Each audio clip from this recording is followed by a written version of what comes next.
Welcome everybody to another episode of Hbtv, the show. I'm your host, Harry Bugarin. If this is your first time joining us, I do thank you for your time. And if you guys are repeat viewers, I do appreciate you guys' love and support. Again, what we do here on Hbtv is we try to bring on the guests that inspire, influence, educate, and empower guests locally, nationwide, and even globally as well. So I try to reach out to those guests and bring them on, highlight them, and just broadcast positivity one episode at a time. And tonight, it's no different. We have a Carson-based, one of our very own Carson-based comedian, Mr. Brian Ward. We also call him B Ward, and that's a stage name as well. So if you haven't already, please like, subscribe, share, and hit that little bell for every time HBTV is live. So without further ado, just help me bring in our guest tonight, Mr. Brian Ward.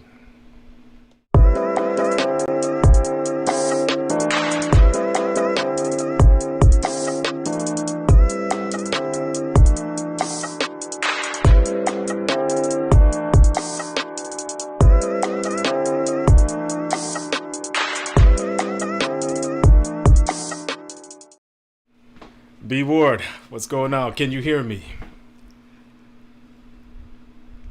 Yes, sir. All right. Well, thank you. Thank you for dropping by tonight, man. And I do appreciate your time. And happy Valentine's Day to you. And you know, and if you have that significant, happy Valentine's Day. But thank you for dropping by, man. It's a real pleasure. Looking forward to chatting with you tonight. And do me a favor. Just go ahead and introduce yourself for the viewers that don't know you. If this is their first time to see you, just introduce yourself. Just give about 30 seconds about your name and who you are and what you do. Okay, well, like I said, once again, I'm honored and privileged to be on your show. My name is B Ward. For those who don't know me, I have many aliases just because I have a split personality. So whichever one I feel like at the time, that's my name. But I'm just playing B Ward is what I go by, short for Brian. But that's how it is. I like to tell jokes. I like to make people laugh because I feel that comedy and laughter is therapeutic. Well, thanks a lot, Ben.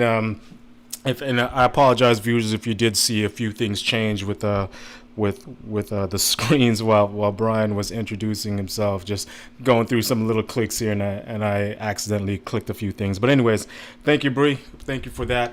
And again, thank you for joining us. I did bring you on this show just to talk about your journey and stuff, about you being a comedian and your journey about that and going through. But just want to start from the beginning, man, and just go from there, from the start, as far as you growing up in Carson. A couple of us here are viewing right now are from Carson, and just take us back a little bit about you growing up and what was it like growing up in Carson here. And I just want to get a picture of that for later on in our discussion. I want to ask you a few more questions about that. But as far as like you growing up in Carson, are you from here originally? And just want to know what was it like for you growing up in our lovely city of Carson?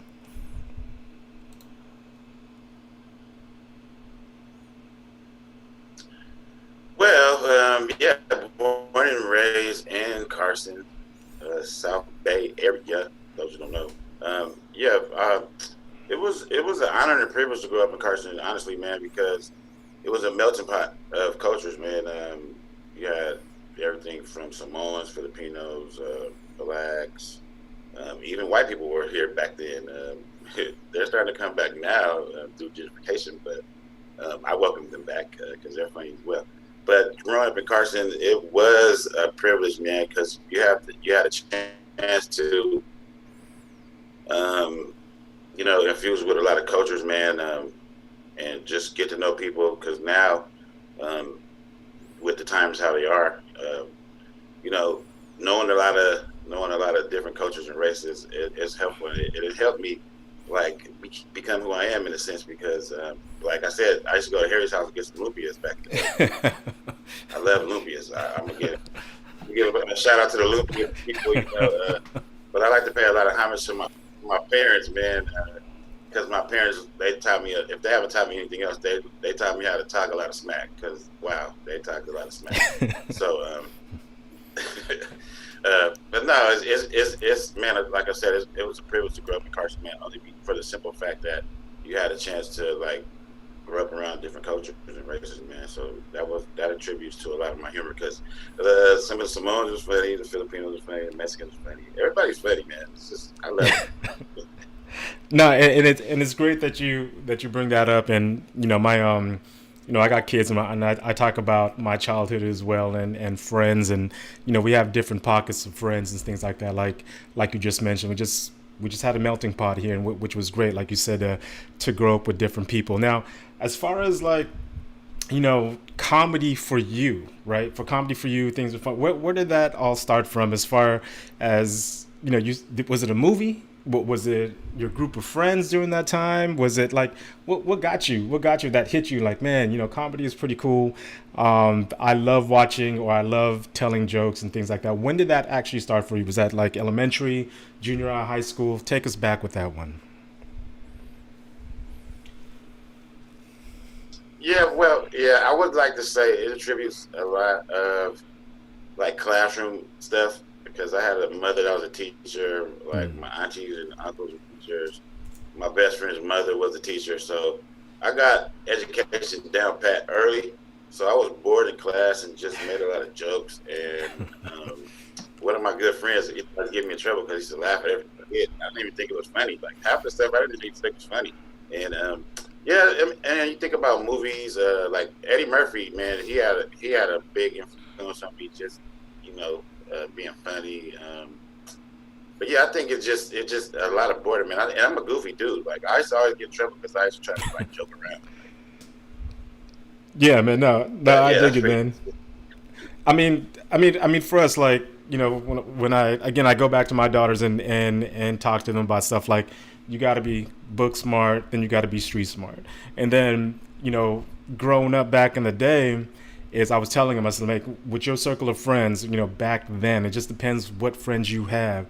And I would tell him, I said, back in the days, they would call, before us, they called it the dozens. We would call it bagging. A lot of your mama jokes and things like that. And so they don't understand that right now because, especially right now with the pandemic. But in your circle of friends, especially here, and, we probably got some people on the chat, whatever, they can remember if and when, you're at recess, you in a circle of friends in your classroom and y'all are bagging. And if you ain't got thick skin, because that's where you got your thick skin, because people are gonna bag on you and start roasting on you, and if you ain't got that, you're gonna be a big target. As far as like growing up, they're gonna be like, oh man, that's that dude. Oh, there he goes again. I'm gonna get him. And I'm pretty sure you had your targets, growing up. But I'm just gonna assume that, like you said, your parent was a teacher, your auntie was a parent, and a teacher and stuff like that. Really quick, where'd your mom teach at? She taught 51st Street schools in Los Angeles. My auntie taught at Carnegie, taught my Carnegie people. I got in a lot of fights behind that, and I had thick skin for that. Yeah. But yeah, as you say, man. So with the Dirty Dozens, even if you're laughing, like if they were talking about somebody else, if you laugh too hard because it was too funny, they'd be like, "Oh, what you laughing at?" So they start picking on you. So that's how I got engaged in that because I was a laugher in a sense. I used to laugh because we had some funny people in our head, Bob Whitfield, Alan Crum, rest in peace. It was Steve Trotter. Like these dudes were bagging it, like and they were big dudes. So you had a big dude that could beat your butt, and like if you said something funny, like wow, it's like So yeah, so I mean, like definitely. I'm sorry to cut you off, but take me back a little bit. Like going in your earlier years, like who used to kill all the time in those circles? If you can remember, like who used to always get the better out of everybody, in those circles when you guys joined up? Either it was junior high, high school, or going into college. Like who can you point out that would always kill and be like, oh man, I dread this guy coming to the circle. I'm sorry, you kind of broke up. Who was that? Alan Crum. He was one of the rest in peace. Yeah. He was one of the funniest I knew, man. I mean, wow. Like he could make you laugh at a funeral. Like if you're not supposed to laugh at a funeral. Yeah. He could make you laugh at a funeral, man, and he has such a gift of just drilling you, man. And Bob Whitfield, but Bob Whitfield was a scary guy because he was like 6'7", bagging on you, like you wouldn't even have a response from him at the time. But, Alec Crum, I want to say Alec Crum and Steve Trotter. Steve Trotter was pretty good too, man. He was like a hood legend in a sense. Oh, that's awesome, man. So again, you guys are watching Hbtv, the show. I'm your guest, Harry Bugarin, and I'm your host, Harry Bugarin, and my special guest tonight is B. Ward, Brian Ward, here from Carson. So really quick, as far as you're getting some of your stripes down, elementary school, being in the classrooms, on the schoolyard, Carnegie, of course, we all goofed off and doing that. As far as like, you mentioned Eddie Murphy and any other comedians during that time, that you were eyeing, that you said, man, these guys are pretty funny, and kind of help mold you and influence you as well? Well, originally, Richard Pryor, but I see more of Richard Pryor do acting. I didn't see his stand-up until I got older, but like the first stand-up I used to see was Eddie Murphy, like Raw and stuff like that. And that guy was funny. And along the way, Martin Lawrence was funny. Martin Lawrence, Eddie Murphy, even Bernie Mac was one of my favorites too, man. I liked him a lot, Yeah. But that was later, early. Yeah, Eddie Murphy was pretty much like the one though. And was there an Eddie Murphy movie that stands out the most for you, or are there a couple? Well, it was more of his Saturday Night Live skits. Wow. Those were funny, man. The one where he painted himself white and was like, Have you seen that one? No, no. That was pretty fun. I That don't. I actually one of the funniest honestly, ones. Like he was on a bus. He painted himself white. He went yeah. to a It was crazy because I didn't really watch Saturday Night Live during that time. I believe the first movie I caught him in was it 48 Hours with Nick Nolte.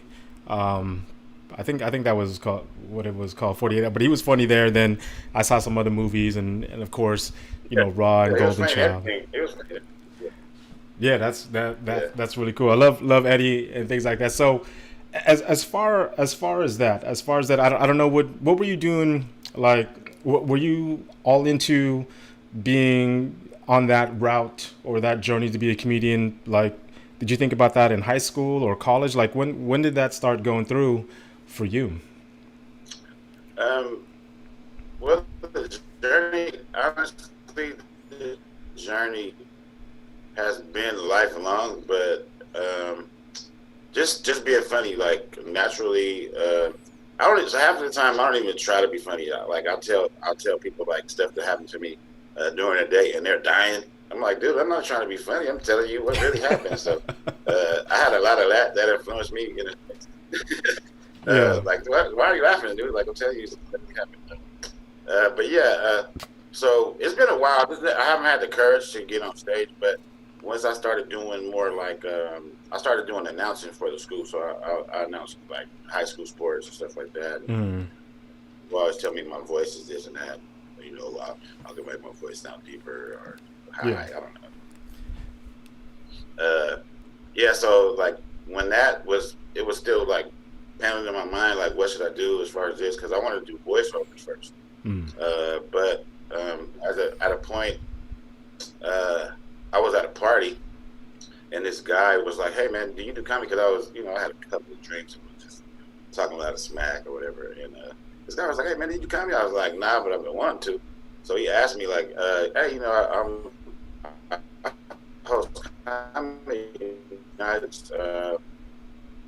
Give me a hookup, and I'll invite you down. Maybe you come check us out. See, So I'm like, okay. So the very next day, he texted me with a flyer with me on it. So I'm like, I felt obligated to go do it then. So that was like my first initial time of me getting on stage, which was it was pretty fun. It was fun, you know. But at that point, And where was that at? I was all in at that point. Where was that at? Well, one of my coworkers invited me to a Tyrese party because he grew up with Tyrese or whatever. Mm. And I kind of fit in a sense because I was drunk. I thought I was a superstar, and I don't know what the heck was going on. But yeah, so my first stand up was in North Hollywood. I forgot the name of the place, but I invited a couple of my friends, and I thought at first I was like, I don't want nobody to see me if I bomb. Mm-hmm. So I tried not to invite nobody, but I invited a few friends and made it more comfortable.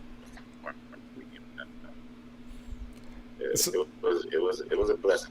Right. So that's cool. Like I myself didn't even know that you did comedy until years later. But take us through that. As far as the first time getting on stage or performing in front of people, like how many people were there, and what was going through your mind? What was going through that time? As you're getting up on stage for the very first time to do your comedy bit. Well. And it was interesting, man, because you always try to psych yourself up. So with it being a long drive there, because it's not around the corner, I had a long drive to talk to myself, telling myself jokes and stuff. And I had a lot of stuff on my mind that I wrote down and I rehearsed. So when I got there, I didn't want to go first. I was like, I don't want to go first, and that's still to this day. It's hard to be the first one because you're the icebreaker. But I've gone first now, I'm more seasoned. But it's still harder to be the first one.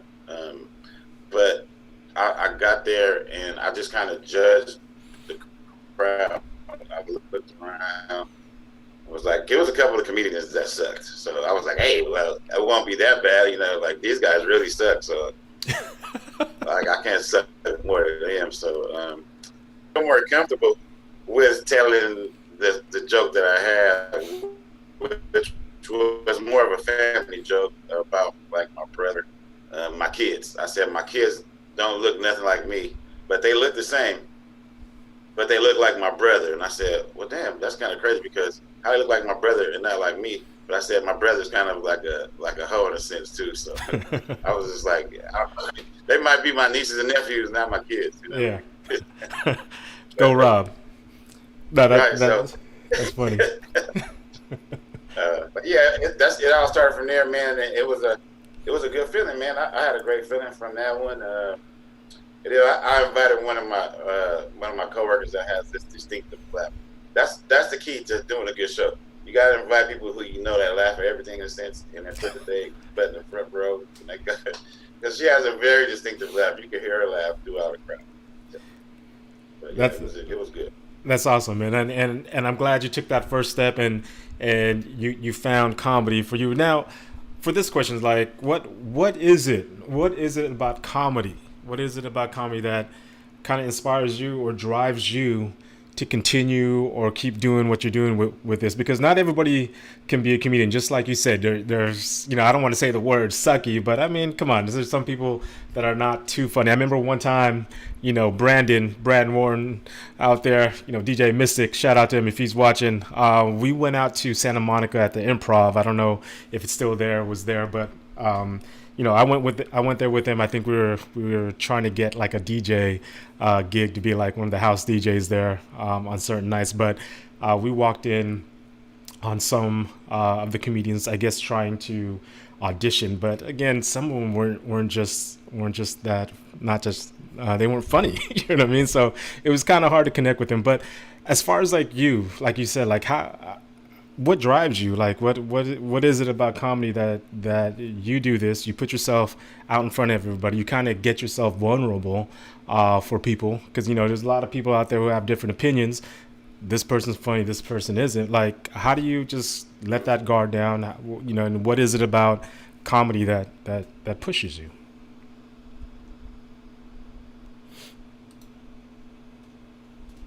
Well, the main thing about comedy, really, man, like, with all the sincerity, is it's therapeutic, man. That's my motto.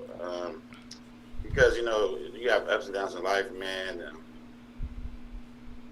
my father passed away a few years ago. I got into like a sunken place, and I just kind of used comedy to bring me back.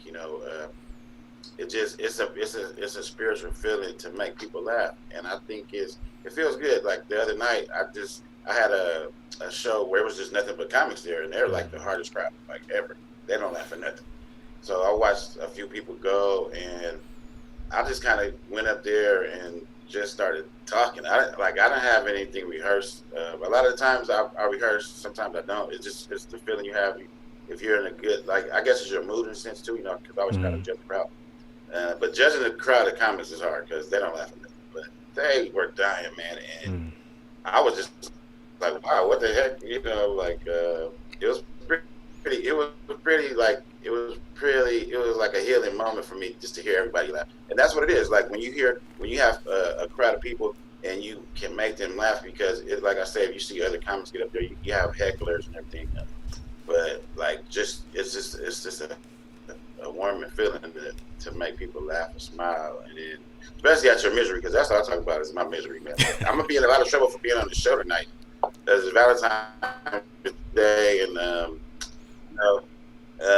getting married. I'm gonna need you to be my DJ, because whatever you was playing before the show started, That's what's up, man. That's what's up. That's if I get out of this hole I'm in for being on the show. Okay. Well, thanks for taking the the hit for the team on that, for joining us tonight. Again, you're live here on HBTV. I'm your host, Harry Bugarin, and my special guest tonight, Carson-based comedian, Mr. B. Ward, Brian Ward. I've only been to a couple of comedy shows, man, and one of them was in Greenwich Village over there in New York. We had just landed, and we walked straight there. I think that was my very first time. And then we went to Second City in Chicago. Me and my wife did when we visited Phil out there. But for me, we got in late, but for me, whenever my experience with that is, we got in late and the usher put us in the front row. And obviously, of course, you're gonna get roasted on, right? You're gonna get. But for me, like I said, like I got the thick skin. We grew up around here, and for me, when they get me, when they bag on me, it's kind of like I take it as it's my very own comedy show because I feel like I'm in that circle again, and they can get on me or whatever, and they call me all sorts of stuff, which is cool. But it was funny.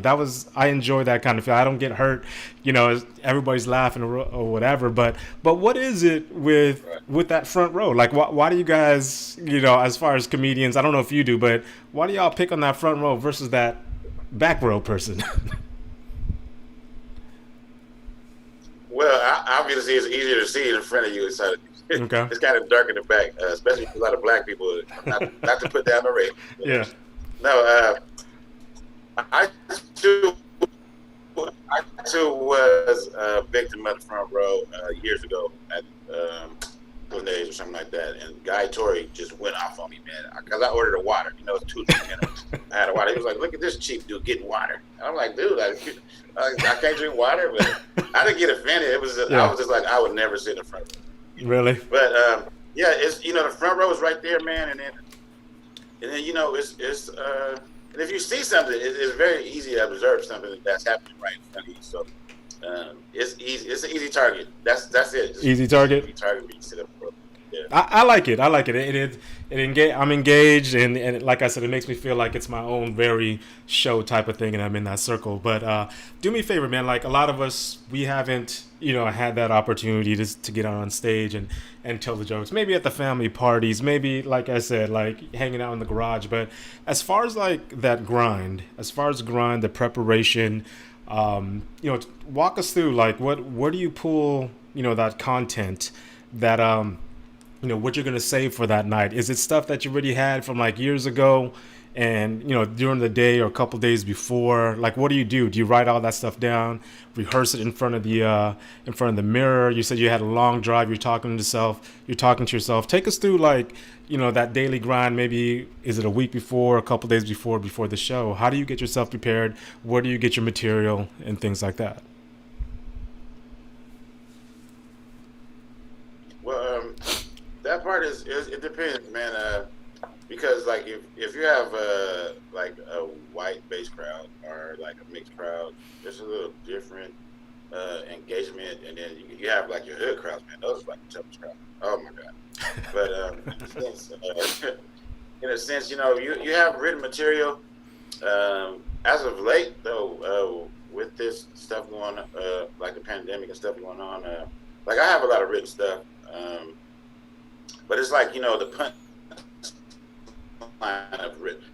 When you write, you got to have your punchlines down, and that's when you practice in front of the mirror on the way type stuff.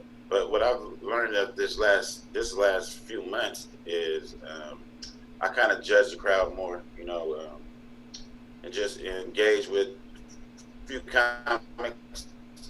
Like we talk, comics talk amongst each other. A comic get up and do real good. It kind of encourages you, like, man, I'm about to go up there and just have fun. It's really it's your energy. So I go birds and bees, but make it pop in and just get all live with it.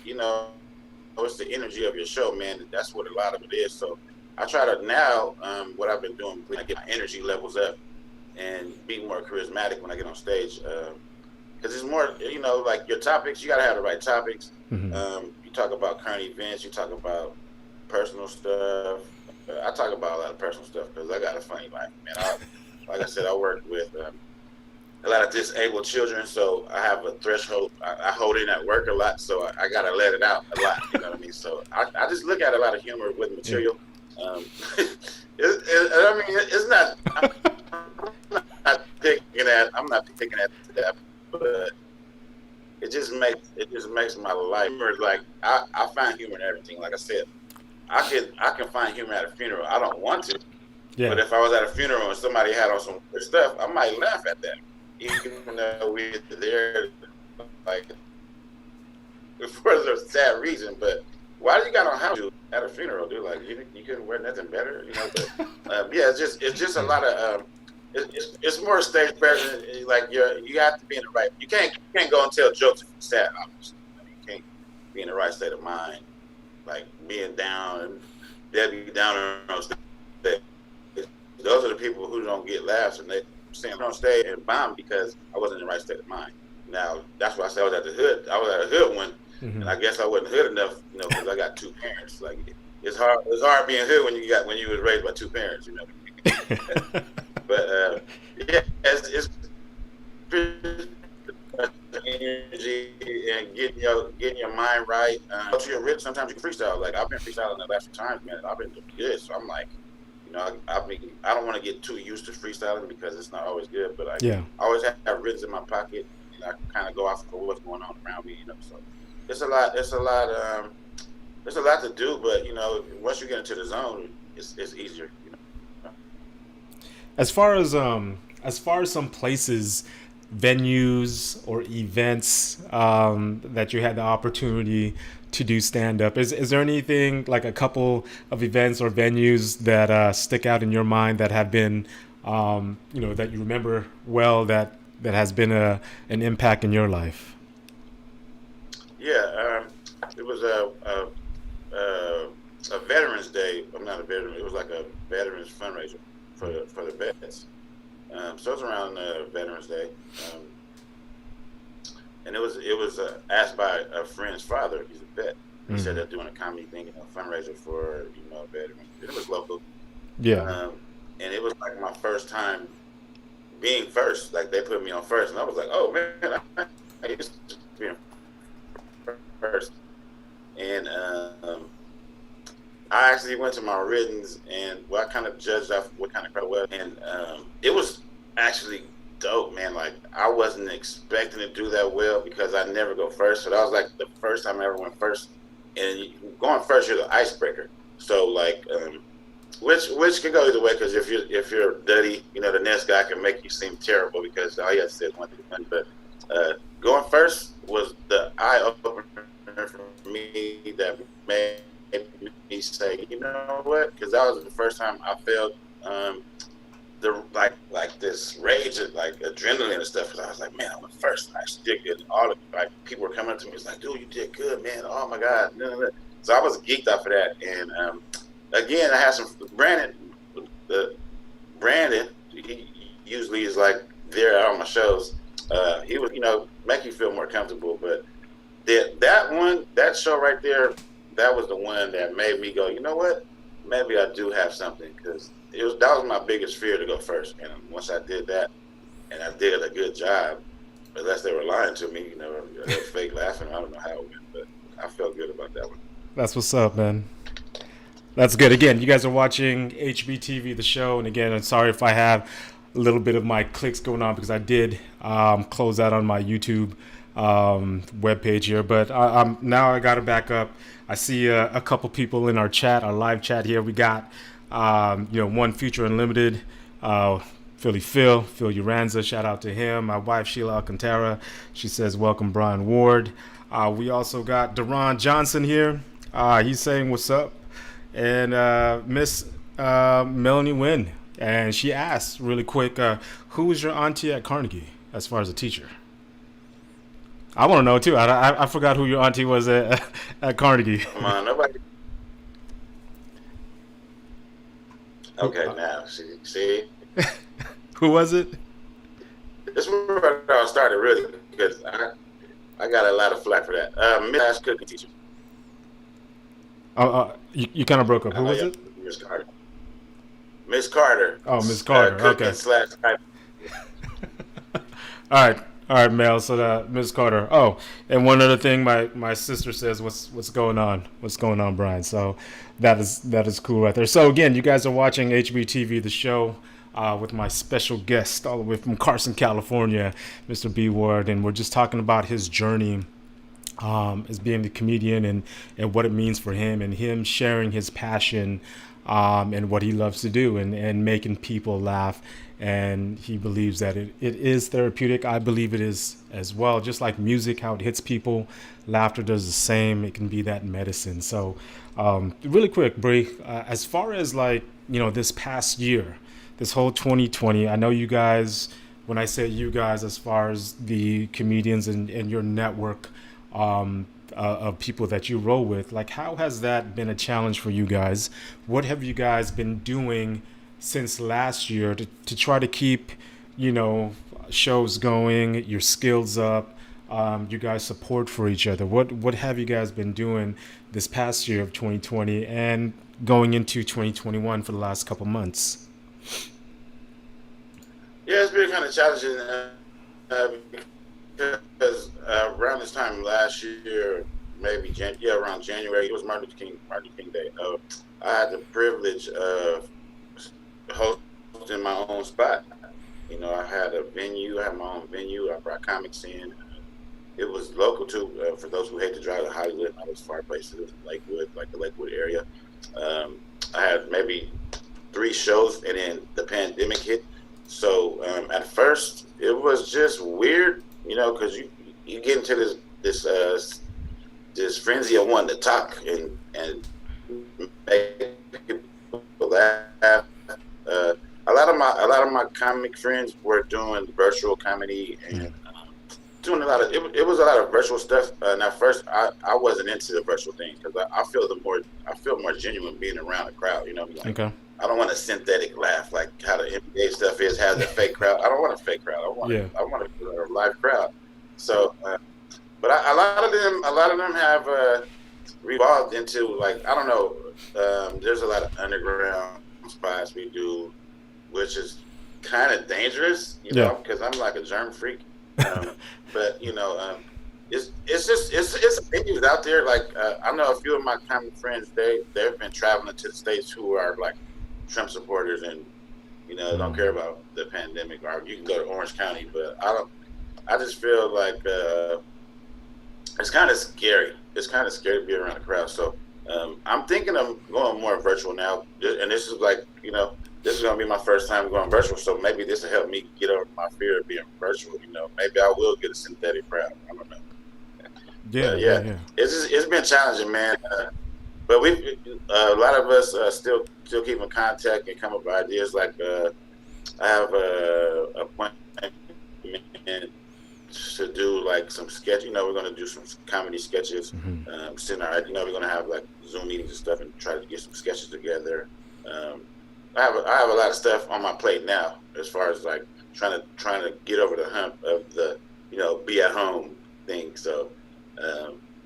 And I'm starting to feel the energy because now that I've talked to some people and you know, it's all about networking and then I think it'll help, man, because it's a lot of stuff. You know, I watch a lot of people and it seems pretty fun. Like I think the virtual comedy, you know, is just missing the crowd. That's on me.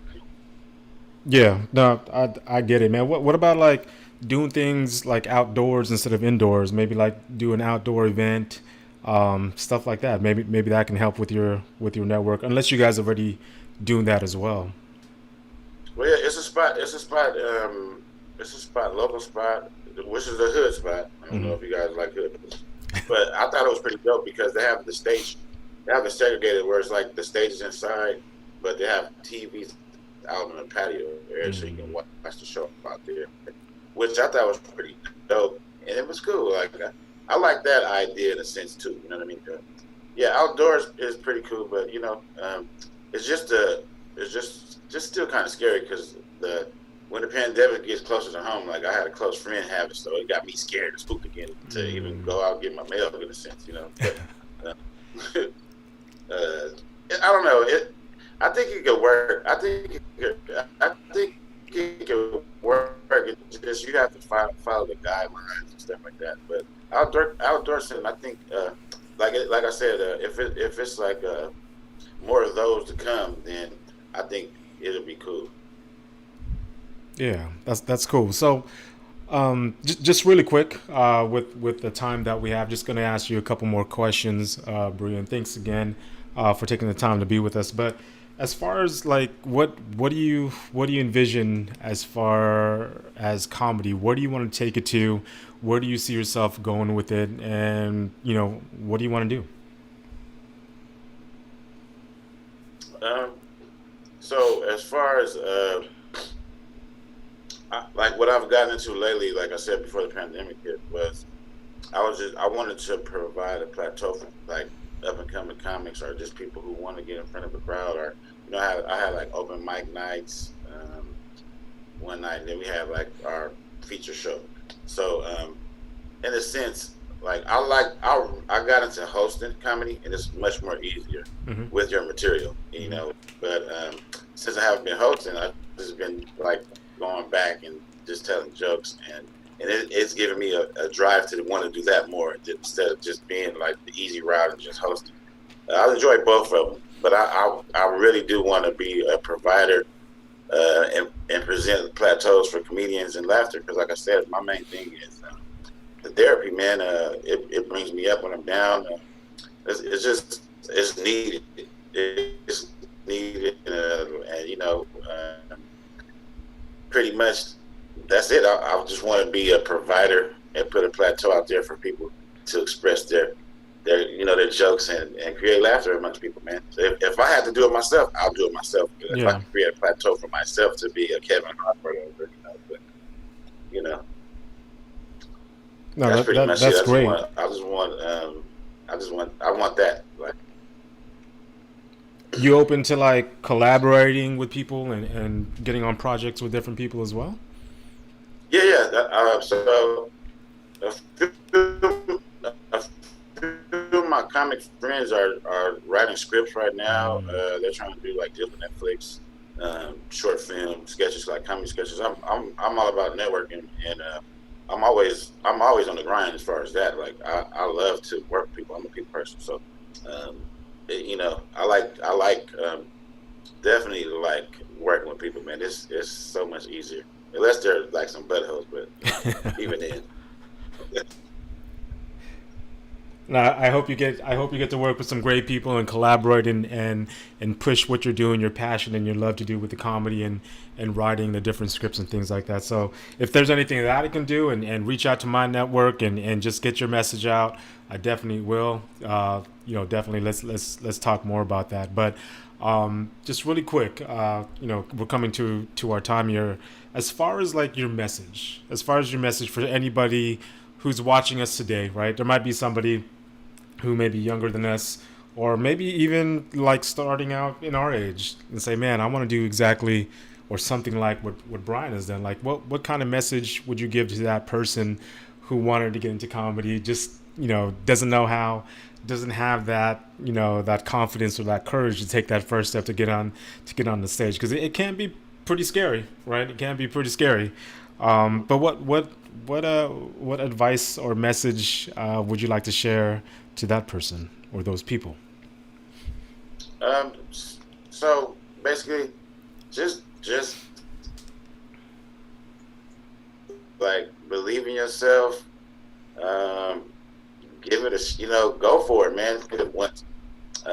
Life is precious, and you can't be sad all your life. So that's how I look at comedy. I don't want to be mad or sad. I want to be happy. So I try to be a happy camper. So if you want to start out, I would say look for open mic sessions. Try, because your friends are your friends, man. Like they'll laugh at pretty much anything. But tell some jokes. Try writing some stuff. Get the courage just to try to do open mic, because it just starts from one time. So if you have a great experience doing it, then there's the door for you. You can continue. And as far as if you have any type of crowd fear, you need to get over that too, because that's the biggest thing.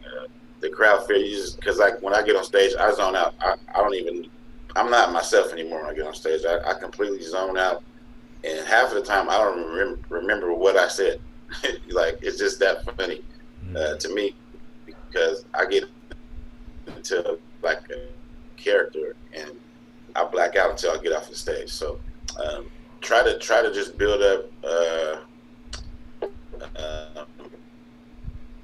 There's a few things when you talk about current events, anything that's appealing to you. It has to be funny to you, because I would say, but just try to find a venue or some type of way to express yourself in front of a crowd, man, and that's the first step, I would say.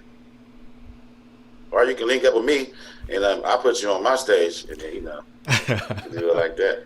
There it is, man. Well, thank you for your time, Brian. Is there anything else, like off the top of your head, that you would like to tell our viewers? Any shout outs or anything like that you'd like to give out to some people before we go?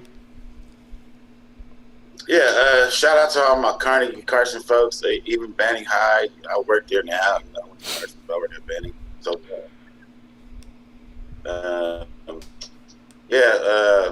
big friendly.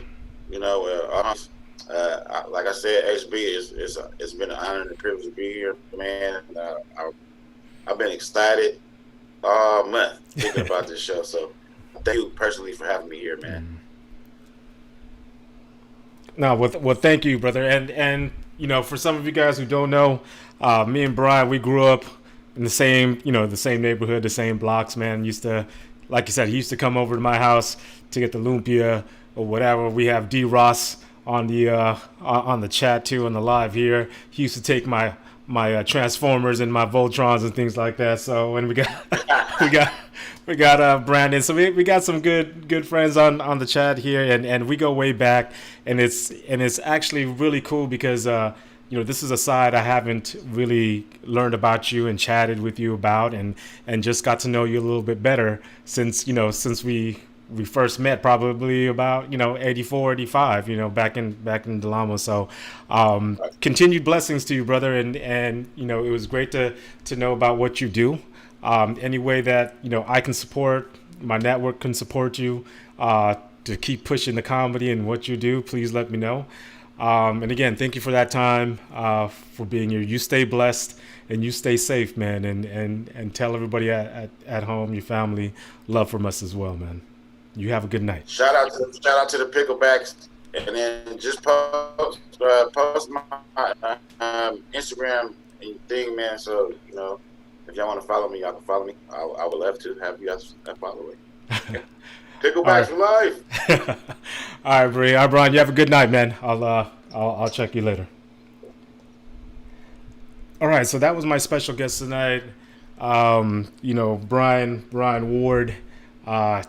Local comedian, amateur comedian out here, sharing with us his passion and his journey with being a comedian here. So thank you again for you guys' time, for joining us tonight. I know there was other things you guys could have done, especially be out there with your loved ones during this time for Valentine's Day, and I hope you guys had a great Valentine's Day today as well. So until next time, again, if you guys haven't, please like, subscribe, share, and hit that little bell for Hbtv whenever we go live, or if there's any new content, you guys will get an alert for that. So stay safe, have a blessed work week, and I'll see you guys next time.